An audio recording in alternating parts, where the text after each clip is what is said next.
আসসালামু আলাইকুম, welcome back to my daily vlog. সবাই কেমন আছেন? আশা করি সবাই সুস্থ এবং ভালো আছেন। আলহামদুলিল্লাহ, আমরাও ভালো আছি।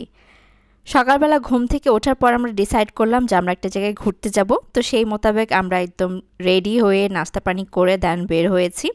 যদিও আমাদের বের হতে হতে এখন প্রায় 12:30 বাজে। তা আল্লাহর নাম নিয়ে আমরা বের হয়ে পড়লাম। ওই যে বললাম যে ঘুম থেকে ওঠার পর ডিসাইড করেছি কোথায় যাচ্ছি, তাই অনেকটাই লেট হয়ে গেছে। যেহেতু অনেক রোদ গরম, কিন্তু তারপরও দেখা যায় যেহেতু ঈদের ছুটি সবাই একসাথে আছে, তাই চিন্তা করলাম সবাই একসাথে যাওয়া যাবে, তাই বের হয়ে পড়ি। 12:30টায় রওনা দিয়ে আমরা পৌঁছেছি 3টার সময়। যদিও আমরা গাড়ি থেকে নেমে দেন লাঞ্চ করেই পার্কের মধ্যে ঢুকেছি। ও আচ্ছা, আমরা এসেছি নরসিংদী ড্রিম হলিডে পার্ক। এটা তো আপনাদেরকে বলাই হলো না, এই তো বলে দিলাম। পার্কে ঢোকার পরে যে এত লোকজন দেখতে পাবো এটা এক্সপেক্টেড থাকা সত্ত্বেও আমরা একটু অবাক হয়েছি, কারণ অনেক মানুষ। আর এমনিতেই গরম, বাট মানুষের কারণে মনে হচ্ছিল হিউমিডিটি আরও অনেক বেশি বেড়ে গিয়েছে।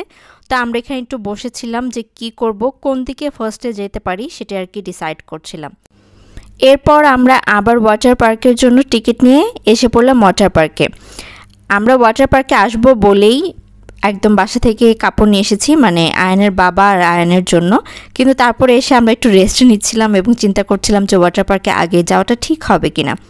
এই মুহূর্তে কড়া রোদ, তো এই মুহূর্তটাই ভালো হবে যে আমরা ওয়াটার পার্কে টাইম স্পেন্ড করি। আমি আর খুশিও গিয়েছিলাম, বাট আমরা ভিজবো না সেই হিসেবে আমরা কোনো কাপড়ও নেইনি। ওরাই দুইজন ছেলে আর বাবা গিয়েছে। আর আয়ান তো পানি দেখে, মানে মাছ পানি দেখলে যেরকম করে আয়ান ঠিক সেরকমটাই করছে। মনেই হচ্ছে না যে সে সাঁতার জানে না কোনো কিছু, ওকে এর জন্যই ধরে রাখা হচ্ছে। ওর বাবার হাত ছেড়ে শুধু পানির ভিতরে চলে যাওয়ার জন্য তালবাহানা করছে। এমনিতেই পানি পছন্দ সবারই কম বেশি, আর এই গরমে পানি দেখলে কি স্থির থাকা সম্ভব? যদিও আমরা স্থির আছি। বাবা ছেলে নেমেছে আর ওরা বেশ সময় নিয়ে এখানে মজা করেছে, ভিজেছে দুইজনে মিলেই। এই ওয়াটার পার্কে ঢুকতে এন্ট্রি পার পারসন 450 টাকা, এবং পার্কে কিন্তু আলাদা এন্ট্রি টিকিটও আছে। মানে আপনি একবার পার্কে ঢুকবেন এন্ট্রি টিকিট দিয়ে, দেন আবার ওয়াটার পার্কের জন্য আপনাকে 450 টাকা করে দিতে হবে। যদিও আমি আর খুশি ওয়াটার পার্কে যাইনি বা ভিজিনি, কিন্তু তারপর আমাদেরও দুইজনের কিন্তু টিকিট প্রাইসটা লেগেছে।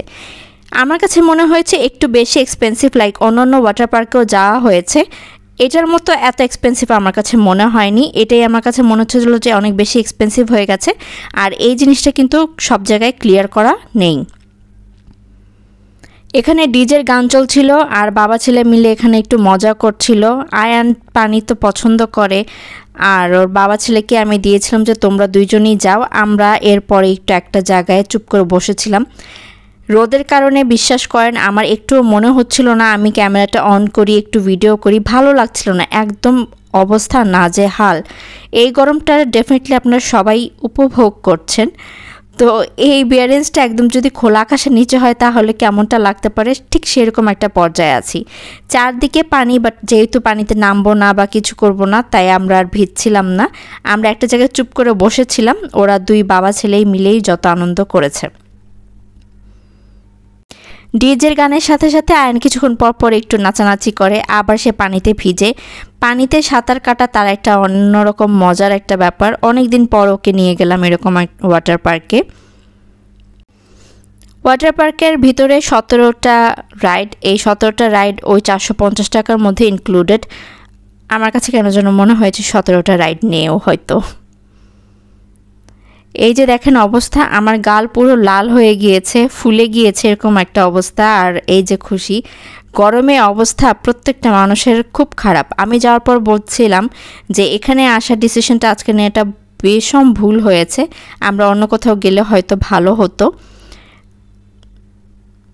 প্রথমত জার্নি অনেকটা দূর বাসা থেকে, সেই সাথে এই মানে একদম খোলা আকাশের নিচে পার্ক তো অবশ্যই, কিন্তু আজকের দিনটা হয়তো বা অ্যাভয়েড করলে ভালো হতো। তো এরকম আর কি আমরা বলাবলি করছিলাম। এর মাঝে তো বাবা ছেলে মিলে অনেকক্ষণ গোসল করলো, পানিতে ভিজলো, পানিতে ড্যান্স তাদের চললো। এরপর তারা ডিসাইড করলো যে এবার তারা পানি থেকে উঠবে। যেহেতু আয়ান অনেকক্ষণ ধরে পানিতে আছে, তাই ঘন্টাখানেকেরও বেশি ওরা সময় ধরে ওখানে ছিল। দেন চেঞ্জ করে আমরা বের হয়েছি। এই সময়টা যখন বের হয়েছি তখন রোদ না থাকলেও সূর্যটা অলরেডি অস্ত যাবে এরকম একটা অবস্থায়, রোদটা কমে গিয়েছে, কিন্তু তারপর গরমটা না একদমই কমেনি। এই পুরো ঈদের ছুটিটাই কাটছে যেন শুধুমাত্র গরমে, মানে ঈদের আগেও যেমন বাতাস ঠান্ডা একটা আবহাওয়া ছিল, বৃষ্টি ছিল, আর ঈদের দিন থেকে শুরু করে এখন পর্যন্ত বৃষ্টির কোনো নামও পাচ্ছি না, দেখাও হচ্ছে না। আবার সেই সাথে গরমটা একদম মানুষকে অসুস্থ বানিয়ে দেওয়ার মতো একটা গরম। দেন আমরা একটু ঘোরাফেরা করলাম, একটু দেখলাম, দেন ওদের আন্ডার পাস দিয়ে মানে যেটা টানেল করে দেওয়া আছে সেটা দিয়ে আমরা অন্য প্রান্তে যাচ্ছি। আর দেখছিলাম এই জায়গাটা অনেক সুন্দর করে আর্ট করা আছে, লাইক সমুদ্রের নিচের যে পরিবেশটা সেটাই। এরপর এখানে আসলাম, এখানেও দেখলাম অনেক মানুষজন তো আছেই, বেশিরভাগ মানুষজন এই টাইমে বের হয়ে যাচ্ছিল। আর আমাদের এই সময়টাই বের হয়ে ভালো হয়েছে, কারণ এখন রোদটা নেই, রোদের তাপটা নেই, তো একটু ঘুরে ফিরে দেখা যাবে এমন একটা অবস্থা। প্রতিটা মানুষের হাতে ফ্যান, ইনফ্যাক্ট আমরাও ফ্যান নিয়ে গিয়েছিলাম আয়ানের জন্য।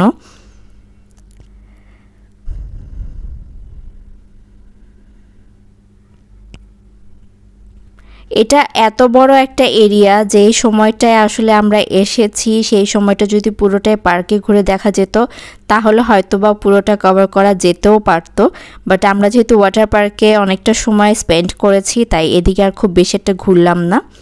আবার অন্য প্রান্তে আমরা চলে গেলাম। দেন এখানে আমরা আর অনেক বেশ কিছু এই যে জলহস্তি, তারপর কঙ্কাল, এসব আর কি বানানো দেখলাম। এখানে যেহেতু সবাই বসেছিল আর এখন একটু ওয়েদার সহ্য করার মতো একটা অবস্থায় আছে, তা আমরা এখানে একটু বসলাম।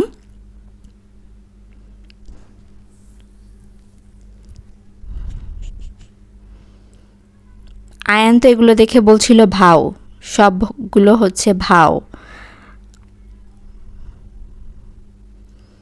আয়নের অবস্থাও খুব খারাপ হয়ে গিয়েছিল, মানে এত গরম আর এত ঘাম। ও পানির মধ্যে যখন ছিল তখনই ওর কাছে বেশ মজা লাগছিল, ও বেশ মজাই ছিল। এখানে এখন আয়নকে একটু দুপুরের খাবারটা খাইয়ে দিচ্ছি, যদিও এখন দুপুর না, প্রায় বিকেল হয়ে গিয়েছে, বাট এর আগে ওকে খাওয়ানোর চেষ্টা করেছি, ও মোটেও খেতে চায়নি। তো বেশ কিছুক্ষণ ভেজার পরে, গোসল করার পরে এখন মনে হয় ক্ষুধা লেগেছে, তো এখন যখন ওকে অফার করলাম ও সুন্দর মতো খেয়ে নিচ্ছিল। আর এই তো আমরা একটু চারপাশটা ঘুরে ফিরে দেখছিলাম। যে গরম আর যে রোদটা পড়েছে এটা আসলে যে কেউ অসুস্থ হয়ে যাবে, সো আমি একটু আয়নকে নিয়ে টেনশনও করছিলাম। এর জন্য নিজের কাছেই নিজেকে অপরাধী মনে হচ্ছিল যে না বের হলেই হতো আজকে, বাট না, আলহামদুলিল্লাহ আয়ান ভালো আছে। আয়ান সুস্থভাবেই মানে ও জিনিসটাকে খুব সুন্দর করে হ্যান্ডেল করে নিয়েছে ওই পুরো জার্নিটা। আর এখানে দেখেন সে পোজ দেবে, তার খালামণি তার ছবি তুলবে, সে সেকেন্ডে সেকেন্ডে তার পোজ চেঞ্জ করে আর তার খালামণি তাকে ছবি তুলে দিবে। ফ্যান যেহেতু অনেক গরম, ফ্যান নিয়ে সে একদম পোজ দিচ্ছে, এই যে সেকেন্ডে সেকেন্ডে তার পোজ চেঞ্জ হয়, আর এভাবে তার ছবি তুলে দেওয়া হবে। আয়নের খাওয়া শেষ করে কিছুক্ষণ বসে থাকার পর দেন আবার আমরা একটু উঠলাম, এখান দিয়ে একটু ঘুরে ফিরে দেখলাম।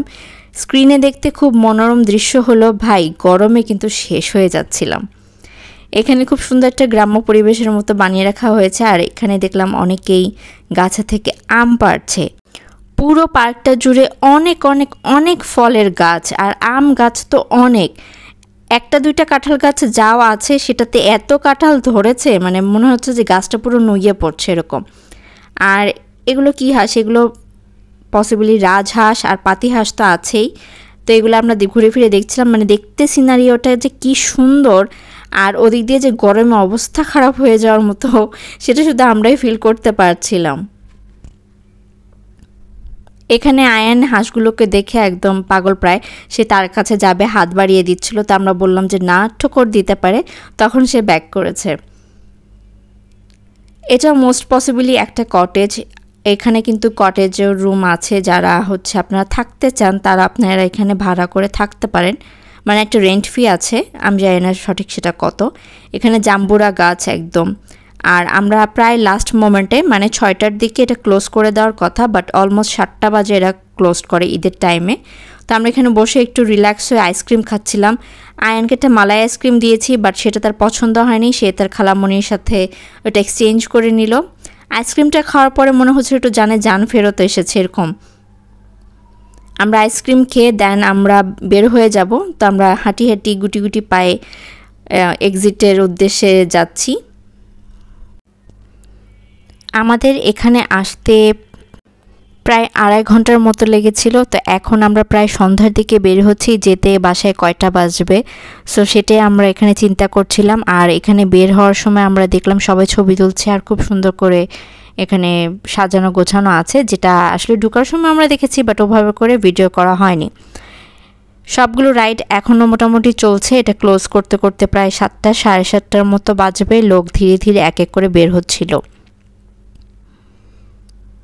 এরপর আমরা বাসার উদ্দেশ্যে চলে আসি। আমাদের বাসায় পৌঁছাতে পৌঁছাতে প্রায় 11টা সাড়ে 11টা বেজে গিয়েছিল। আমি এরপর আসলে আর কোনো ভিডিও করিনি, আয়ান এভাবে গাড়িতে ঘুমিয়েছিল। সো আজকে এ পর্যন্তই, আল্লাহ হাফেজ।